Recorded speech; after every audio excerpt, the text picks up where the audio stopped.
June 24, 2016 Ramkumar ಅನ್ನೋ ವ್ಯಕ್ತಿ ಸ್ವಾತಿ ಅನ್ನೋ ಹುಡುಗಿನ ಹಾಡಗಲಲ್ಲಿ ರೈಲ್ವೆ ಸ್ಟೇಷನ್ನಲ್ಲಿ ಅಷ್ಟು ಜನರ ಮುಂದೆ ಕತ್ತಿ ತಗೊಂಡು ಸಾಯಿಸಿ ಅಲ್ಲಿಂದ ಫರಾರಿಯಾಗ್ತಾನೆ.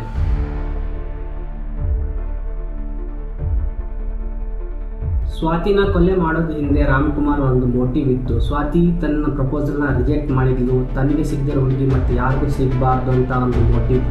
ಸೊ ಇದೆಲ್ಲ ಕ್ರೈಮ್ ಸೀನ್ ನಡೆದಿರೋದು ಚೆನ್ನೈನ ನುಂಗಂಬಕ್ಕಂ ರೈಲ್ವೆ ಸ್ಟೇಷನಲ್ಲಿ. ಆದರೆ ಈ ಕೊಲೆಯಲ್ಲಿ ಆ ಕೊಲೆನ ನಡೆಸೋಕೆ ಅವನೇನು ಪ್ಲ್ಯಾನ್ ಮಾಡಿದ, ಅದನ್ನ ಹೇಗೆ ಎಕ್ಸಿಕ್ಯೂಟ್ ಮಾಡ್ದ, ಹಾಗೆ ಅವಳನ್ನ ಕೊಲೆ ಮಾಡಿ ಅವನು ಹೇಗೆ ಫರಾರಿ ಆಗಿದ್ದ, ಪೊಲೀಸ್ ಅವ್ರನ್ನ ಹೇಗೆ ಚಕಮಾ ಕೊಟ್ಟ, ಸೊ ಅದೆಲ್ಲ ಈ ವಿಡಿಯೋಲಿ ಡೀಟೇಲ್ ಆಗಿ ನಾವು ಡಿಸ್ಕಸ್ ಮಾಡ್ತೀವಿ. ಈ ಚಾನಲ್ನಲ್ಲಿ ನಾವು ರೆಗ್ಯುಲರ್ ಆಗಿ ರಿಯಲ್ ಕ್ರೈಮ್ ಸ್ಟೋರೀಸ್ ವಿಡಿಯೋಸ್ನ ಅಪ್ಲೋಡ್ ಮಾಡ್ತಾ ಇರ್ತೀವಿ. ನಿಮಗೆ ಏನಾದರೂ ರಿಯಲ್ ಕ್ರೈಮ್ ಸ್ಟೋರೀಸಲ್ಲಿ ಆಸಕ್ತಿ ಇದ್ದರೆ ನಮ್ಮ ಚಾನಲ್ನ ಸಬ್ಸ್ಕ್ರೈಬ್ ಮಾಡಿ, ಹಾಗೆ ಬೆಲ್ ಐಕನ್ನ ಒತ್ತೋದು ಮರಿಬೇಡಿ.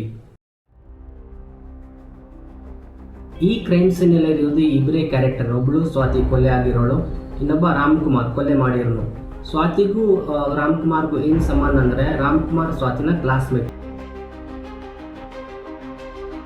ಎಜುಕೇಷನ್ ಎಲ್ಲ ಮುಗಿಸಿ ಸ್ವಾತಿ ಇನ್ಫೋಸಿಸಲ್ಲಿ ಪ್ಲೇಸ್ಮೆಂಟ್ ಆಗಿದ್ಲು. ಟ್ರೈನಿಂಗ್ಗೋಸ್ಕರ ಮೈಸೂರಲ್ಲಿ ಟ್ರೈನಿಂಗ್ನ ಮುಗಿಸಿ ಚೆನ್ನೈಲಿ ಪೋಸ್ಟಿಂಗ್ ತೊಗೊಂಡಿದ್ಲು. ಸ್ವಾತಿದು ಡೈಲಿ ವರ್ಕ್ ರೂಟೀನ್ ಏನಿತ್ತು ಅಂದರೆ, ಮನೆಯಿಂದ ನುಂಗಂಬಕ್ಕಂ ರೈಲ್ವೆ ಸ್ಟೇಷನ್ಗೆ ಬಂದು ಅಲ್ಲಿಂದ 6:30 ಟ್ರೈನ್ನ ಹಿಡಿದು ಅಲ್ಲಿಂದ ತನ್ನ ಕೆಲಸಕ್ಕೆ ಹೋಗ್ತಾ ಇದ್ಲು. ಆದರೆ ಇವಳನ್ನ ಡೈಲಿ ಫಾಲೋ ಮಾಡ್ತಿದ್ದವನು ರಾಮ್ಕುಮಾರ್, ಇವಳು ಕ್ಲಾಸ್ಮೇಟ್. 1-2 ಸಲ ಅವನು ಇವಳನ್ನ ಪ್ರಪೋಸು ಮಾಡಿದ, ಆದರೆ ಅವಳು ಇವಳ ಪ್ರಪೋಸನ್ನ ರಿಜೆಕ್ಟ್ ಮಾಡಿದ್ಲು. 1-2 ಸಲ ಅವನು ಹೋಗಿದ್ದು ಇತ್ತು, ಆದರೂ ಅವನು ಅವಳನ್ನ ಫಾಲೋ ಮಾಡಿ ಮತ್ತೆ ಅವಳನ್ನ ಟಾರ್ಚರ್ ಮಾಡ್ತಾ ಇದ್ದ. 24 ವರ್ಷದ ಸ್ವಾತಿ ಡೈಲಿ ತನ್ನ ಮನೆಯಿಂದ ಆಫೀಸ್ಗೆ ಹೋಗ್ತಾ ಇದ್ಲು. ಅದನ್ನು ನುಂಗಂಬಕ್ಕಂ ರೈಲ್ವೆ ಸ್ಟೇಷನ್ನಲ್ಲಿ ಅವಳು ಹೋಗಬೇಕಿತ್ತು. ಇದನ್ನು ರಾಮ್ಕುಮಾರ್ ಡೈಲಿ ಅವಳನ್ನ ಫಾಲೋ ಮಾಡಿದ್ದೆಲ್ಲ ಟ್ರ್ಯಾಕ್ ಮಾಡ್ತಾ ಇದ್ದ. ರಾಮ್ಕುಮಾರ್ ತನಗೆ ಟಾಟಾ ಕೊಡ್ತಿದ್ದಾನೆ, ತನಗೆ ಟಾರ್ಚರ್ ಕೊಡ್ತಿದ್ದಾನೆ ಅಂತ ಈ ವಿಷಯನ ಸ್ವಾತಿ ತನ್ನ ಕಲೀಗ್ಸ್ ಹಾಗೆ ಕೆಲವೊಂದು ಫ್ರೆಂಡ್ಸ್ಗೂ ಅವಳು ಹೇಳಿದ್ಲು. ಆದರೆ ಈ ವಿಷಯ ಇಷ್ಟೊಂದು ಸೀರಿಯಸ್ ಆಗತ್ತಂತ ಯಾರೂ ಅಂದ್ಕೊಂಡಿರಲಿಲ್ಲ. ರಾಮ್ಕುಮಾರ್ ಅವಳನ್ನ ಯಾವ ಲೆವೆಲಲ್ಲಿ ಟ್ರ್ಯಾಕ್ ಮಾಡ್ತಾ ಇದ್ದ ಅಂದರೆ, ಅವಳು ಡೈಲಿ ಎಷ್ಟು ಗಂಟೆಗೆ ರೈಲ್ವೆ ಸ್ಟೇಷನ್ಗೆ ಬರ್ತಾಳೆ, ಅಲ್ಲಿಂದ ಯಾವ ಸ್ಟಾಪ್ಗೆ ಇಳ್ಕೊತಾಳೆ, ಅಲ್ಲಿಂದ ಮತ್ತೆ ಮನೆಗೆ ಯಾವ ಟೈಮ್ಗೆ ಹೋಗ್ತಾಳೆ, ಎಲ್ಲ ಅವನಿಗೆ ಗೊತ್ತಿತ್ತು. ಸೊ ಇಷ್ಟೆಲ್ಲ ಟ್ರ್ಯಾಕ್ ಮಾಡಿ ರಾಮ್ಕುಮಾರ್ 1-2 ಸಲ ಅವಳನ್ನ ಪ್ರಪೋಸು ಮಾಡಿದ್ದಾಯಿತು, ಅವಳು ಅವನ್ನ ಬೈದಿದ್ದು ಆಯಿತು, ರಿಜೆಕ್ಟ್ ಮಾಡಿದ್ದಾಯಿತು. ಇಷ್ಟೆಲ್ಲ ಮಾಡಿದಾದ್ಮೇಲೆ ರಾಮ್ಕುಮಾರ್ಗೆ ಸಿಟ್ಟು ಬಂದು ಅವಳಿಗೆ ಒಂದು ಗತಿ ಕಾಣಿಸ್ಲೇಬೇಕು ಅಂತ ಒಂದು ಪ್ಲ್ಯಾನ್ ಮಾಡಿ ಅವಳನ್ನ ಸಾಯಿಸೋದು ಪ್ಲ್ಯಾನ್ ಮಾಡ್ತಾನೆ. So 24 June 2016 6:30 AM Swathi murder ದಿನ. ಸ್ವಾತಿ ತನ್ನ ಕೆಲಸಕ್ಕೆ ಹೋಗ್ಬೇಕಂತ ಮನೆಯಿಂದ ನುಂಗಂಬಕ್ಕಂ ರೈಲ್ವೆ ಸ್ಟೇಷನ್ಗೆ ಬಂದಿರ್ತಾಳೆ. ಇದು ರಾಮ್ಕುಮಾರ್ ಇರ್ತಾನೆ, ಅವನ ಕೈದೊಂದು ಕತ್ತಿ ಇರುತ್ತೆ. ಅಲ್ಲಿರೋ ಜನರು ಅದನ್ನು ಗಮನಿಸಲ್ಲ. ಅವನು ಗಮನಿಸಿದ್ರೂ ಅವನು ಈ ಲೆವೆಲಲ್ಲಿ ಆ್ಯಕ್ಟ್ ಮಾಡ್ತಾರಂತ ಯಾರೂ ಅಂದ್ಕೊಂಡಿರಲಿಲ್ಲ. ಒಂದೇ ಒಂದು ಸೆಕೆಂಡ್ ಅವನು ಯೋಚನೆ ಮಾಡ್ದೇ ಸ್ವಾತಿನ ಕತ್ತಿಯಿಂದ ಕುಯ್ದು ಅಲ್ಲಿಂದ ಓಡಾಡ್ತಾನೆ. ಅಲ್ಲಿರೋ ಜನ ಫುಲ್ ಸ್ಟನ್ ಆಗಿರ್ತಾರೆ, ಅವನು ಏನಾಯಿತು ಅಂತ. ಅದರಿಂದ ಇಬ್ಬರು ಜನ ಅವನ್ನ ಓಡೋಗಿ ಅವನ್ನ ಟ್ರ್ಯಾಕ್ ಮಾಡಿ ಅವನ್ನ ಹಿಡಿಯೋಕ್ಕೆ ಪ್ರಯತ್ನ ಪಡ್ತಾರೆ. ಆದರೆ ಅವನು ಅಲ್ಲಿಂದ ಪರಾರಿ ಆಗಿರ್ತಾನೆ. ರೈಲ್ವೆ ಸ್ಟೇಷನಲ್ಲಿ ಇರೋ ಜನರೆಲ್ಲ ಸ್ಟನ್ನಾಗಿ ನಿಂತಿರ್ತಾರೆ. ಒಬ್ಬರನ್ನ ಅವಳನ್ನ ಹೆಲ್ಪ್ ಮಾಡಬೇಕಂತ ಆ ಟೈಮಲ್ಲಿ ಯೋಚಿಸಲ್ಲ. ಒಂದು 5 ನಿಮಿಷದಲ್ಲಿ ಸ್ವಾತಿ ತನ್ನ ಪ್ರಾಣನ ಬಿಟ್ಬಿಡ್ತಾಳೆ. ಪೊಲೀಸವರು ಕ್ರೈಮ್ ಸೀನ್ಗೆ ಬಂದಾಗ CCTV ಫುಟೇಜ್ ಆಗಿ ಅಲ್ಲಿರೋ ಐ ವಿಟ್ನೆಸ್ಸಿಂದ ಕನ್ಫರ್ಮ್ ಮಾಡ್ತಾರೆ ರಾಮ್ಕುಮಾರ್ ಅವಳನ್ನ ಕೊಂದಿದ್ದು ಅಂತ. ಆದರೆ ರಾಮ್ಕುಮಾರ್ನ ಹಿಡಿಬೇಕಂದ್ರೆ ಎಲ್ಲಿ ಹೋಗಿ ಹಿಡಿಯೋದು ಅಂತ ಒಂದು ದೊಡ್ಡ ಸವಾಲಾಗಿತ್ತು. ಸ್ವಾತಿದು ಕಲೀಗ್ಸ್ ಮತ್ತು ಫ್ರೆಂಡ್ಸಿಂದನೂ ಪೊಲೀಸವ್ರಿಗೆ ಗೊತ್ತಾಗತ್ತೆ ಒಬ್ಬ ವ್ಯಕ್ತಿ ಅವಳನ್ನ ಈ ಥರ ಫಾಲೋ ಮಾಡ್ತಿದ್ದ, ಅವನ್ನ ಟಾರ್ಚರ್ ಕೊಡ್ತಾ ಇದ್ದ ಅಂತ. ಸೊ ಇದೇ ಅವನ ವ್ಯಕ್ತಿ ಅಂತ ಕನ್ಫರ್ಮ್ ಆಗುತ್ತೆ. ಬಟ್ ಪೊಲೀಸ್ ಅವರು ಅವನಿಗೆ ಹಿಡಿಬೇಕಂದ್ರೆ ಹೇಗೆ ಹಿಡಿತಾರೆ? ಸೊ ಪೊಲೀಸವರು ಒಂದು ಪ್ಲ್ಯಾನ್ ಮಾಡ್ತಾರೆ.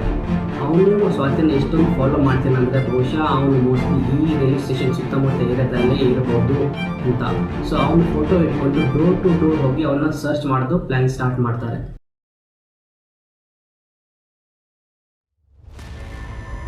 ಸೊ ಹೀಗೆ ಹುಡುಕ್ತಾ ಪೊಲೀಸರು ಒಂದು ಬಿಲ್ಡಿಂಗ್ ಹತ್ರ ಬರ್ತಾರೆ. ಬಿಲ್ಡಿಂಗ್ಗೆ ಹತ್ರ ಬಂದಾಗ ಅಲ್ಲಿ ಡೋರ್ ನಾಕ್ ಮಾಡಿ ಅಲ್ಲಿ ಓನರ್ಗೆ ಕೇಳ್ತಾರೆ, ಈ ವ್ಯಕ್ತಿ ನಿಮಗೆ ಗೊತ್ತಾ ಅಂತ.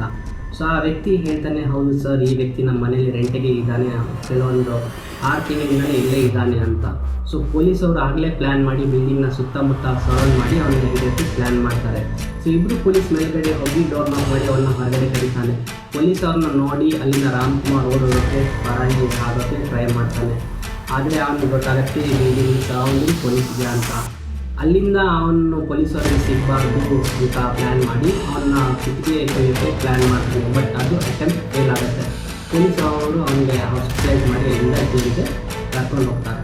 ರಾಮ್ಕುಮಾರ್ನ ಚೆನ್ನ ಪೂಜಲ್ ಸೆಂಟ್ರಲ್ ಜೈಲಲ್ಲಿ ಲಾಕಪ್ಪಲ್ಲೇ ಇಟ್ಟಿದ್ರು. ಸೊ ರಾಮ್ಕುಮಾರ್ನ ಹಿಡಿದಾದ್ಮೇಲೆ ಪೊಲೀಸರು ಅವ್ರ ಮೊಬೈಲ್ ಹಿಸ್ಟ್ರಿನ ಸರ್ಚ್ ಮಾಡೋಕ್ಕೆ ಸ್ಟಾರ್ಟ್ ಮಾಡ್ತಾರೆ. ಇದರಲ್ಲಿ ಪೊಲೀಸರು ಕೆಲವೊಂದು ಕೀ ಪಾಯಿಂಟರ್ಸ್ನ ಅಬ್ಸರ್ವ್ ಮಾಡ್ತಾರೆ. ಮೊದಲನೇದು, ರಾಮ್ಕುಮಾರ್ ಯಾವುದೇ ಸೋಷಿಯಲ್ ಮೀಡಿಯಾದಲ್ಲಿ ಆ್ಯಕ್ಟಿವ್ ಇರಲಿಲ್ಲ. ಎರಡನೇದು, ರಾಮ್ಕುಮಾರ್ ಸ್ವಾತಿನ ಯಾವುದೇ ಸೋಷಿಯಲ್ ಮೀಡಿಯಾದಲ್ಲಿ ಅವಳನ್ನ ಫಾಲೋ ಮಾಡ್ತಾಯಿರಲಿಲ್ಲ, ಅವಳಿಗೆ ಯಾವುದೇ ಫೋಟೋಸ್ಗೆ ಲೈಕು ಮಾಡ್ತಿರಲಿಲ್ಲ, ಅವಳಿಗೆ ಯಾವುದೇ ಥರ ಕಮೆಂಟ್ಸು ಮಾಡ್ತಾ ಇರಲಿಲ್ಲ. ಮೂರನೇದು, ಅವಳಿಗೆ ಯಾವುದೇ ಥರ ಕಮ್ಯುನಿಕೇಷನ್ ಬಿಲ್ಡ್ ಮಾಡೋದನ್ನ ಅವನು ಟ್ರೈ ಮಾಡಿರಲಿಲ್ಲ. ಅಂದರೆ ಅವಳನ್ನ ಕಾಲ್ ಮಾಡೋದಾಗಲಿ, ಅವಳನ್ನ ವಾಟ್ಸಪ್ ಮಾಡೋದಾಗಲಿ ಅದನ್ನು ಅವನು ಟ್ರೈ ಮಾಡಿರಲಿಲ್ಲ. ನಾಲ್ಕನೇದು, ಪೊಲೀಸ್ ಅವ್ರದ್ದು ಈಚ್ ಆ್ಯಂಡ್ ಎವ್ರಿ ಸ್ಟೆಪ್ ಅವನು ಮಾನಿಟರ್ ಮಾಡ್ತಿದ್ದಾರೆ. ನ್ಯೂಸ್ ಮಾಧ್ಯಮದಿಂದ ಪೊಲೀಸ್ ಅವರು ನೆಕ್ಸ್ಟ್ ಪ್ರೊಸೀಡಿಂಗ್ಸ್ ಏನು, ಅವನಿಗೆ ಹೇಗೆ ಟ್ರ್ಯಾಕ್ ಮಾಡೋಕ್ಕೆ ಪ್ಲ್ಯಾನ್ ಮಾಡ್ತಿದ್ದಾರೆ, ಅವ್ರು ಏನು ಮಾಡ್ತಿದ್ದಾರೆ ಅದನ್ನೆಲ್ಲ ಅವನು ನ್ಯೂಸ್ ಮೂಲಕ ಮೊಬೈಲಿಂದಾನೇ ಅವನ್ನೆಲ್ಲ ಟ್ರ್ಯಾಕ್ ಮಾಡ್ತಿದ್ದ.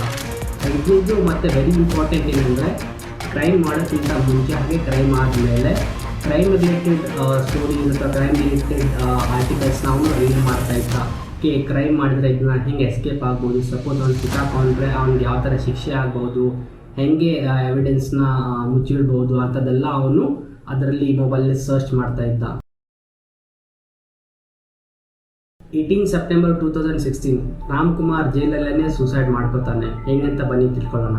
ನಿಮಗೆ ನೆನಪಿರ್ಬೋದು, ರಾಮ್ಕುಮಾರ್ ಪೊಲೀಸರು ಅವನಿಗೆ ಫಸ್ಟ್ ಟೈಮ್ ಹಿಡಿದಾಗಲೂ ಒಂದು ಸಲ ಸೂಸೈಡ್ ಅಟೆಂಪ್ಟ್ ಮಾಡಿದ್ದ, ಆದರೆ ಅದು ಫೇಲ್ ಆಯಿತು. 18 ಸೆಪ್ಟೆಂಬರ್ 2016ಗೆ ರಾಮ್ಕುಮಾರ್ ಇನ್ನೊಂದು ಸಲ ಸೂಸೈಡ್ ಅಟೆಂಪ್ಟ್ ಟ್ರೈ ಮಾಡ್ತಾನೆ. ಜೈಲಲ್ಲಿರೋ ಒಂದು ಎಲೆಕ್ಟ್ರಿಕ್ ಜಂಕ್ಷನ್ ಬಾಕ್ಸಿಂದ ಒಂದು ವೈರ್ನ ತೆಗೆದು ಅದನ್ನ ತನ್ನ ಹಲ್ಲಲ್ಲಿ ಇಟ್ಬಿಟ್ಟು ಅಲ್ಲೇ ಎಲೆಕ್ಟ್ರಿಕ್ಯೂಟ್ ಆಗಿ suicide ಮಾಡ್ಕೋತಾನೆ. The lone suspect in the Swati murder case, P. Ramkumar, allegedly committed suicide in a central prison in Chennai. According to preliminary reports, he is believed to have bitten into a live electric cable in the prison complex.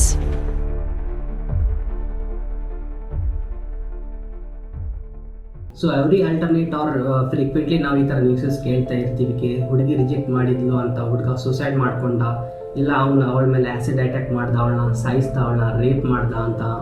So ಒಂದು ಹುಡುಗಿ ತನಗೆ reject ಮಾಡಿದ್ಲು ಅಂತ ಈ ಥರ ಒಂದು worst decision ತೊಗೊಳ್ಳೋದು ಒಳ್ಳೆಯದಲ್ಲ.